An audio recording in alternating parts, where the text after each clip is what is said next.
My name is Peter Smissen, and I'm the host of Aussie English, which is a podcast, an online English learning platform, and also a YouTube channel. I don't know when you get to that level where you can say, yeah, I'm totally an influencer. People are making big changes because of me. I'm affecting, all these people's lives. For me, that's why I sort of fell in love with language learning.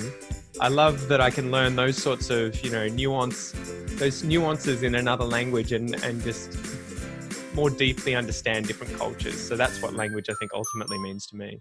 I'll see you in class. Have a reaper of a day. Catch ya.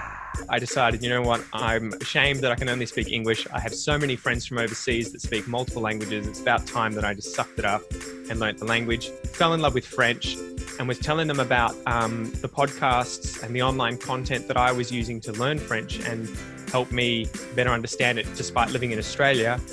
And they were telling me there was nothing in English. And so I was like, well, I've done podcasting before. Maybe I can create something that'll help you guys. This is a way that I think I can help you guys coming to Australia, understanding Australian culture. And within a few years, it just ended up being a full-time job. Regarding podcasting, I think it's really grown, and I think it's going to keep growing. Previously, people, they would have to read a book to get the same kind of information, or they would have to watch something with their eyes, a TV program or something like that to get it.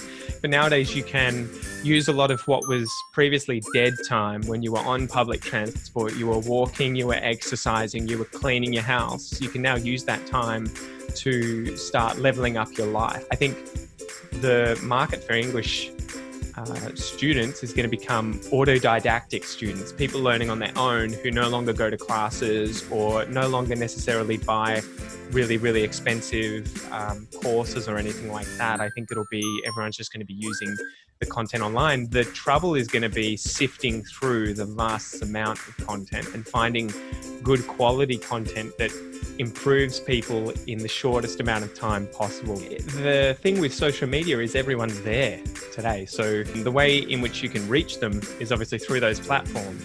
That's definitely the good side of YouTube, social media, and things like Instagram, Facebook, because people can get in contact with you, ask their questions. And if you don't have any ideas, you can ask the audience. If you want to keep growing and you want to help them as best you can, you have to keep asking them for feedback. Basically, what's happened is that we want access to as much stuff as possible, and we want to get it inside of our heads as fast as possible. So I can imagine that barrier between phone and brain is just going to get reduced more and more and more, whether we end up with some kind of chip that transmits the thing more directly or something that shoots it into our eye instead of wearing glasses. I think ultimately it's going to be accessible anywhere, anytime, to be able to reach as many people as possible, and you won't be able to escape.